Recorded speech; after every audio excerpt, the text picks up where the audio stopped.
I was taking a rest before somebody woke me up. So let me just finish this and sleep early because I'm having discomfort here and there. All right, guys. So today in Kitengela, in the middle of Kajiado, we had a rebranding of the individuals in Kenya. And of course, the main person who is being talked about is Raila Odinga. What do you feel? Raila Odinga is being referred to as watermelon. Others think that he's going to run as a candidate or choose somebody from his group. Of course, he's attracted attacks on some of the members in his group, including Sifuna. So we don't know whether what people believe is true or whether it's a tactic, whether it's a propaganda or something like that. Yep. So let's hear something from Kajiado and in Kitengela. Of course, Kalonzo Musyoka was there with many allies, Eugene Wamalwa, and many others you will see in the crew. So what are they up to? And why is Gachagua dropping the bombs while the rest are just mild, speaking, in a manner that they cannot be identified so easily? Gachagua is making highlights. Of course, you will find people saying Gachagua's speech today, Gachagua said this, Gachagua brands, And of course, in this video, Gachagua branded Raila Odinga watermelon. Do you believe Raila deserves to be called that? Now, the reason as to why Raila Odinga has been branded that name, he has always seemed to be fighting for the interests of the people, or rather the ideologies. However, of late, we realize that Raila Odinga is speedily serving his interests, and that is why he's quick to go for broad-based government handshakes and such modes of governing, right? T.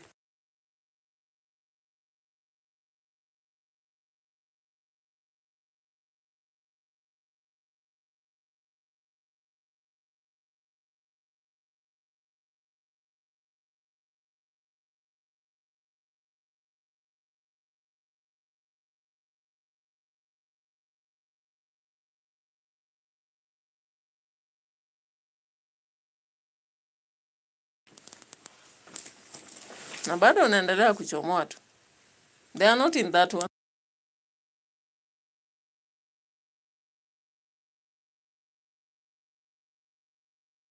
All right, so the drama in Kitengela was real. Actually, a lot of people will be making so many reactions towards this, and I don't know what your thought is, but I just think that Gachagua is trying to prove a point here.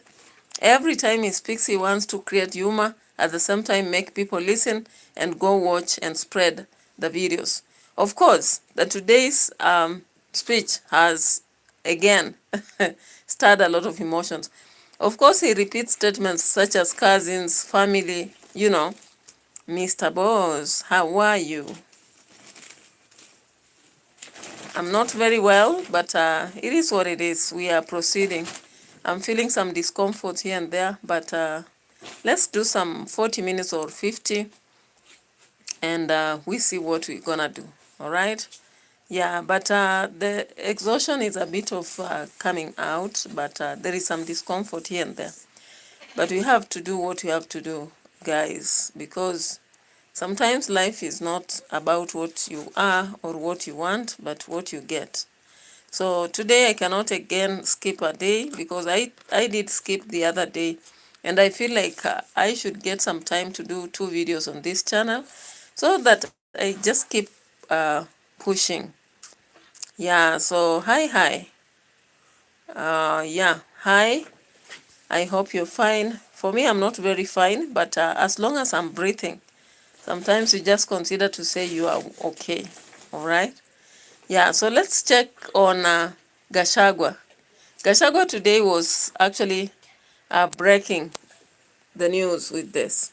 Makuzo high. Makuzo high. Cousins high. Cousins high. Makasi ni wapendane wasipendane. Wakae pamoja wasikae pamoja. Watafute serikali pamoja wasitafute. Wapate serikali pamoja wasipate. Wafukuze Kasongo pamoja, wasifukuze. Na mimi nimemwambia Kasongo, yeye amezoea kuingilia mambo ya familia yetu, si ndio? Amezoea kuingilia mambo ya familia yetu. Wewe Kasongo, keep off family matters, si ndio? So guys, of late, if you have been watching Gachagua, this is the latest motto, or rather statement, that he passes wherever he goes. He says Kasongo should stop intervening in family matters. And I ask myself, which family is this? Of course, he's talking about the opposition family, if you read between the lines, because I do not see the relation, blood relation or anything here, but I'm just looking at the political family.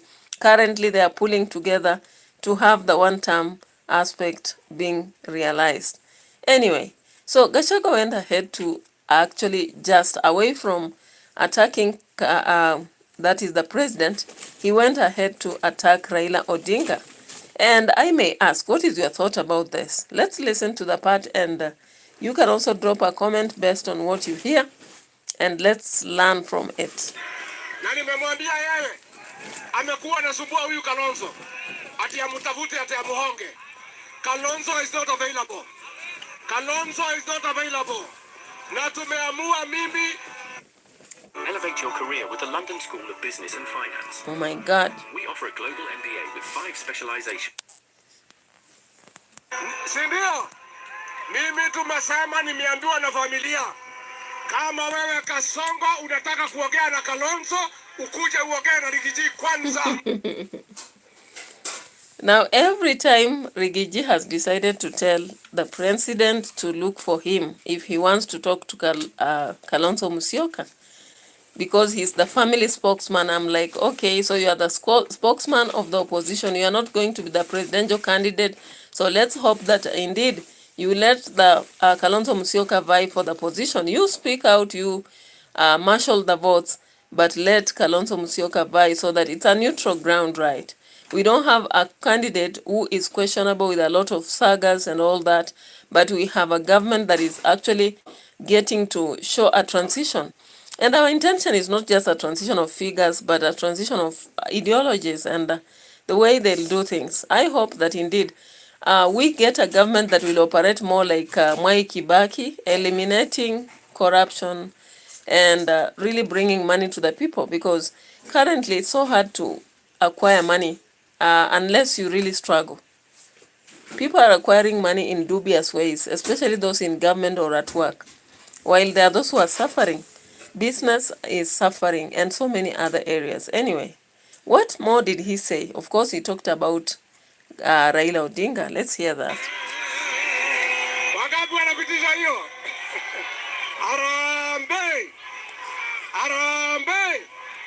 Kasongo aende asiende? Wacha nione kwa kauli moja wale nasema Kasongo aende. Arambe! Arambe! Nani ameharibu hospitali? Nani ameiba mashamba ya Wamasai? Tutoe mmoja wetu wa kupambana na Kasongo. Tumekubaliana? Watu wetu tukisema ni Eugene Wamalwa, tukiamua ni Kalonzo Musyoka, mtampigia kura? Mtampigia? Je, tukiamua ni Rigiji? Tukiamua ni Rigiji? Why did he emphasize here? This is reaction, guys. Why did he emphasize Rigiji? People are quiet and he says, why? Natukiamua ni Rigiji. Natukiamua ni Rigiji. He had to repeat 3 times. Why?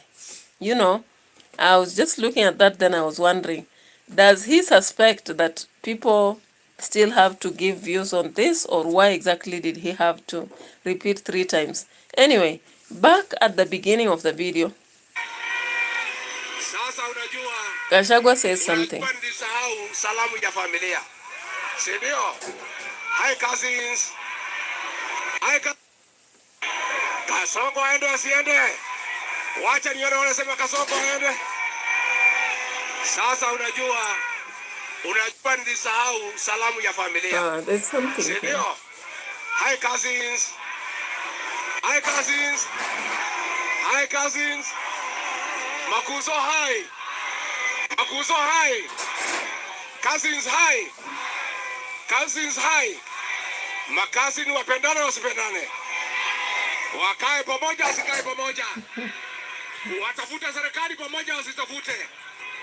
Wapate serikali pamoja wasipate. Very funny, right? Very funny. Meanwhile, let's check on something else here. As an MC, I need to walk the talk. It's a walk I've walked many times. It's okay, everyone. Hakuna shida. Before, these tough stains would stay on my clothes and all the scrubbing. Umiza masikio ya mtu. Sasa msikize uongo mkiwa na pesa kwa mfuko. Hamza Ashraf. Hao wabunge. Hello. Kulia nyinyi pesa ati mtapata baadaye. Itakato.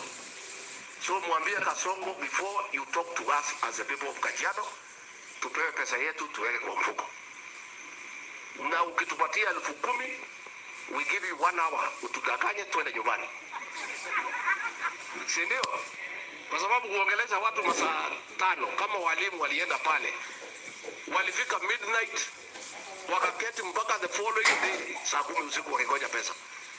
Walimu watu wako na degree na madiploma wamekaa pale siku karibu 3 wakingoja pesa. Sasa nyinyi watu ya Kajiado mchanuke. Na msipeane kitambulisho. Hii kitambulisho inafanywa scanning. Utaweza pata jina yako imeondolewa kwa voters register ama title deed yako imebadilishwa. Msipeane kitambulisho. Tumekubaliana? Don't give you ID. Na watu wachukue pesa pale kwa mlango. Si ndio? Tunataka wewe William Ruto upange GSU pale kwa mlango ya State House. Usisumbue watu wapate pesa baadaye na alphabet. Hiyo ni kupotezea watu wakati. Uweke pesa hapo na magunia hapo kwa mlango. Hao Masai wakiingia kila mtu 10,000 anaingia ndani. Mama 10,000 anaingia wapi? Umebadilisha. Lakini sio kama atakubali kubadilisha hii Kasongo. Amenyolewa na Wakenya, pesa imeanza kupungua. Sasa kama ni 10 kama mchukue pesa kwa mlango. Mkifika pale Now, of course, you understand Gachagua went from first reminding the Maasai people to ask for money before they go into the State House. And of course, for them, they were saying they want 20,000 shillings, not 10,000, as it has been. Now, Gachagua is making a satirical statement over that, indicating that the Maasai should be very careful with their IDs because they can be scanned and they be removed from the voters' electoral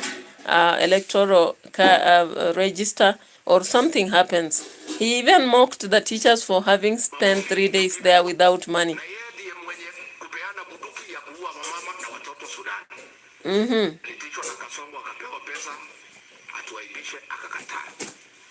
Sasa jamaa anapewa milioni 10 anakataa. Akipewa mali ya wananchi atasimamia hatasimamia. Mtaunga yeye mkono. Mimi nimeambia watu wetu kutoka pale mlima wa Kajiado. Ile heshima Seki alitufanyia kama jamii. Tunataka tumpatie heshima pia kwa kumpigia kura akuwe gavana wa Kajiado. Na hii uchaguzi ya Seki itakuwa rais. Mimi wakati huo mwingine niliambia watu yangu wapigie Kato. Kalonzo akaambia watu yake wapigie, ni muhimu. Na pale Puruko huyu kijana Sanare mumsaidie akuwe mtoto wetu wa kwanza. For 15 years hajamwacha hata siku moja. Amemfanyia interview, amemwaibisha, hakumwacha. Hatujatoa candidate nini. Huyu mzee ni mjaja sana. Pale kwa Ruto ametengeneza grupu 2. 2 groups. Ni mzee mjaja.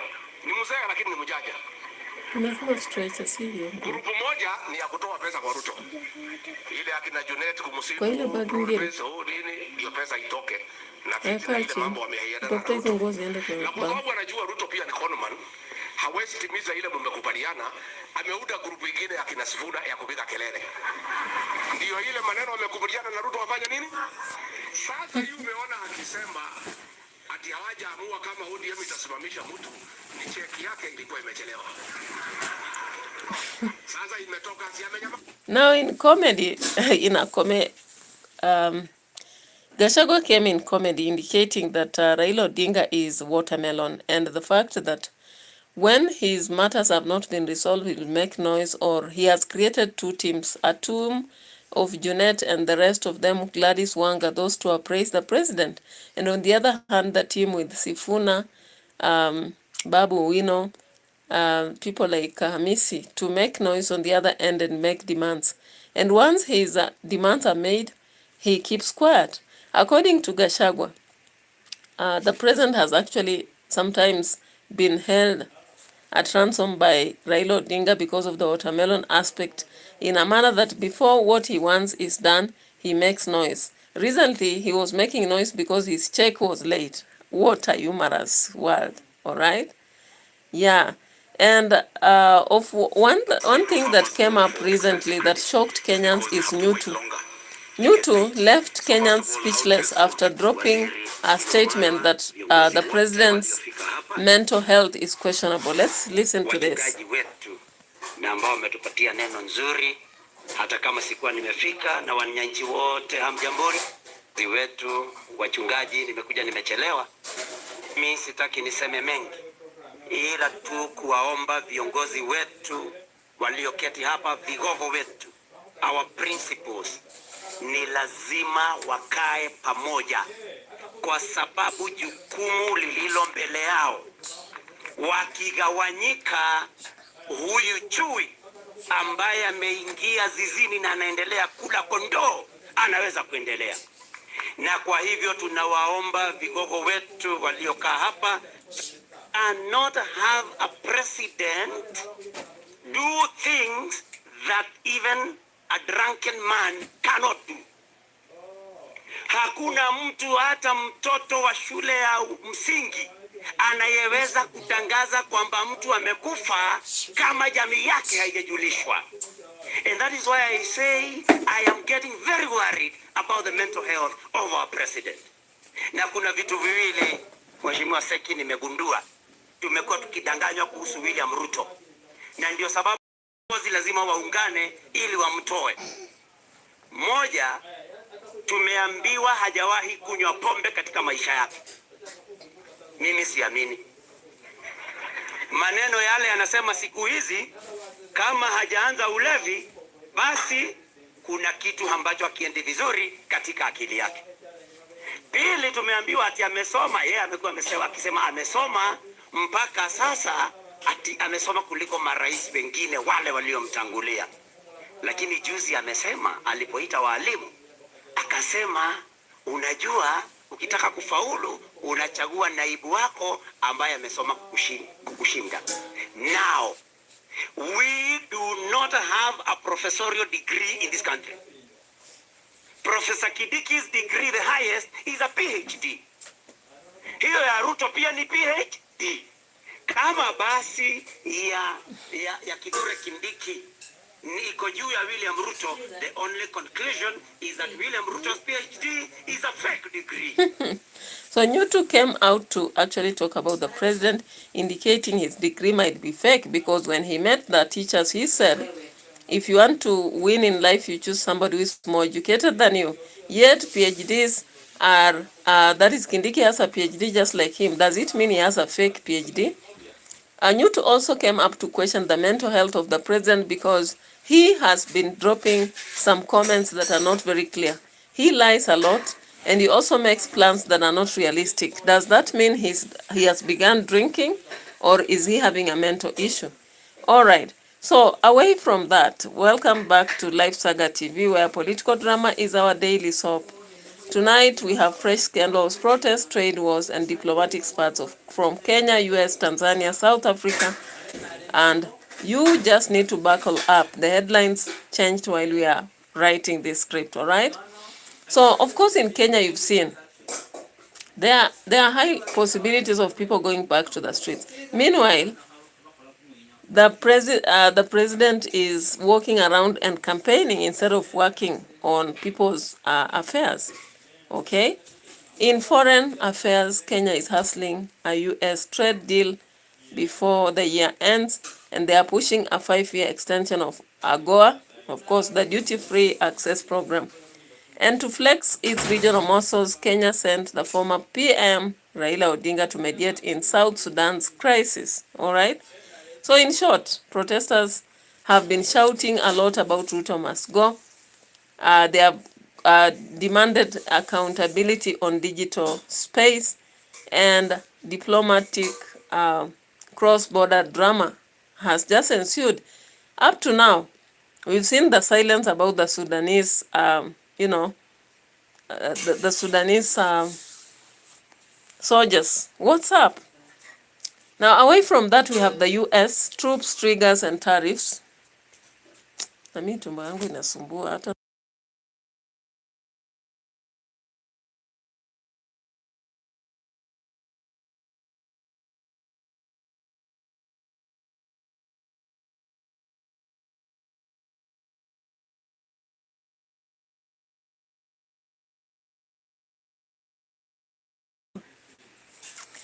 Yeah, so in the US, Trump is back with full force signing orders, expanding tariffs, claiming everywhere is a war zone, right? So he has invoked a crime emergency in Washington, D.C., shifting control of the city police to federal agencies.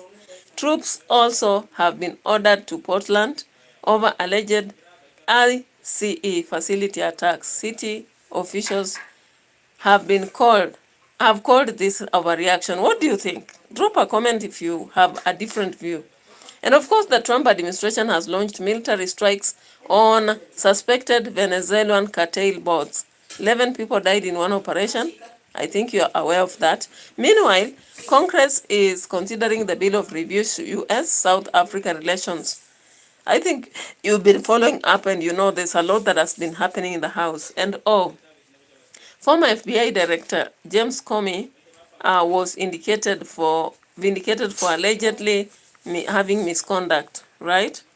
A move that is focused on political revenge. Triza, unaitwa?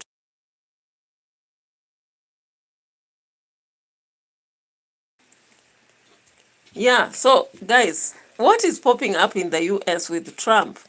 Yes? In Tanzania, of course, if you've been watching, the elections there is more of a poster advertisement, of course. They are all along singing for Mama Samia. And I can't see anything new on the streets of Tanzania. All they are doing is singing for the Samia. And of course, we have community evictions in Ngorongoro with free expansion that is not guaranteed because authorities have arrested the opposition leaders, suppressed them, and enforced tighter controls online. Now, all we see is a post advertising Samia. Mama Samia wenu. My goodness. It is more of a skit in Tanzania.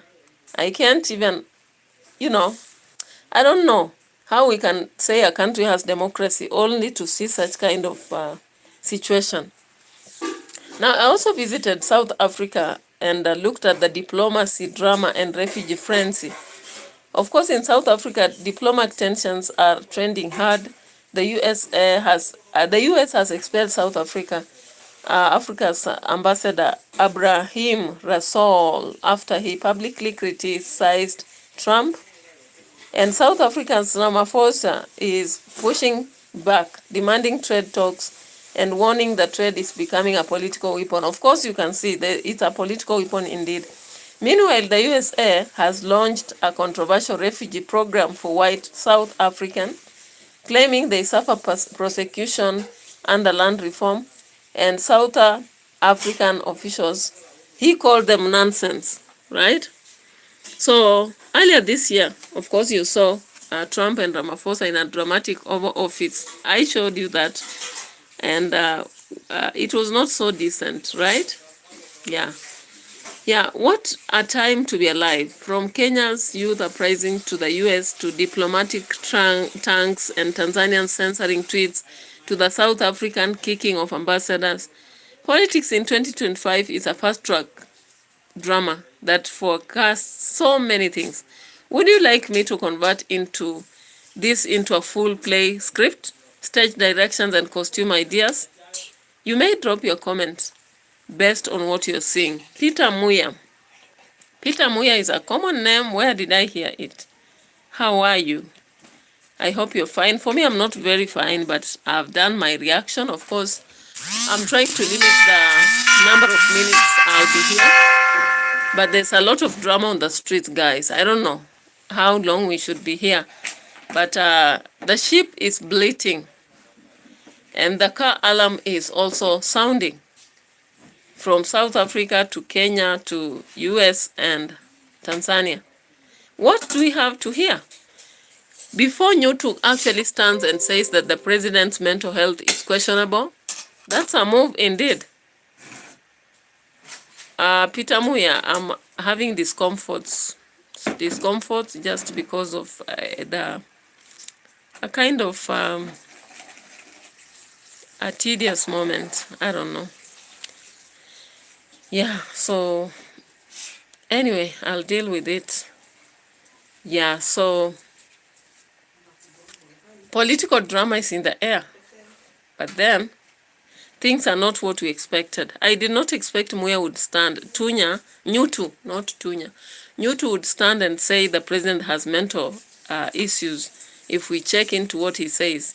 And also seeing Gachagua in Kajiado spilling the beans of what he said. So it's such a drama. Now, let's see. Is it true that the president is using Sifuna as the weapon to actually get what he wants from the current government? Do you believe that he's still going to vie for the position of the president in 2027? Let me know from your thought. Peter Muya is asking, are you a Ugandan or Tanzanian? Kenyan. All right. So, of course, there is a lot of accusations of wars in ODM.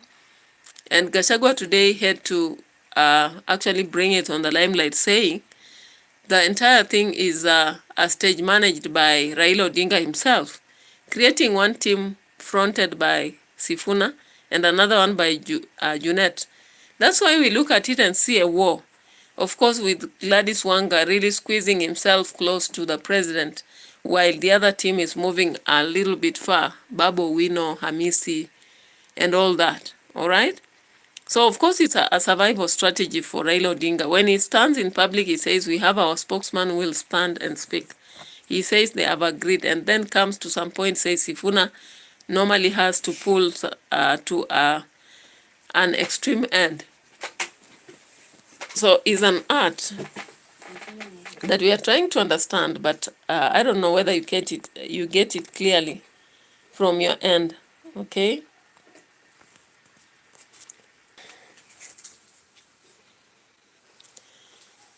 All right.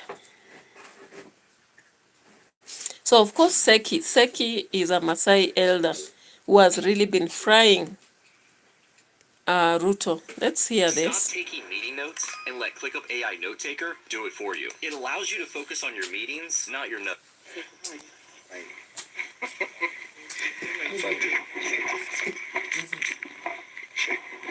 Nimewekwa shuka mara mbili, lakini mzuri. Hiyo ni upendo mkubwa. Bwana Yesu asifiwe. Wacha niseme kwa machache ili niwaite viongozi wenzangu, senators wawili ambao tuko nao hapa, alafu tuweze kumalizia kwa viongozi principals wetu. Your Excellencies, Mheshimiwa wetu Rigathi Gachagua, Mheshimiwa Your Excellency Kalonzo Musyoka, Mheshimiwa Eugene Wamalwa, viongozi hao wengine wote, MPs, senators na mchungaji, tuko na tumekuwa hapa Kitengela, Isinya, tumeenda Kajiado Town, tumeenda Loitoktok, tumeenda Rombo, tumeenda Kajiado North, tumeenda West na Manga, kila eneo. Na kila wakati tunapoenda tumeweka promises kwa hawa wananchi. Nakumbuka tulisema ya kwamba tutatengeneza ukame, hakutakuwa tena na ukame, tutakuwa tunalete sijui AFC, tuweke 5 billion Kenya shilling ya AFC. Mnajua vile hiyo story ilikuwa. Si mnajua? Tutaweka pesa 5 billion kwa AFC.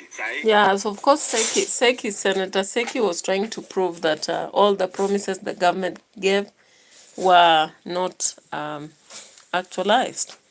And so he was coming out to say that. All right. So of course we'll end here. I'm not very comfortable to take a long discussion. So let's meet tomorrow.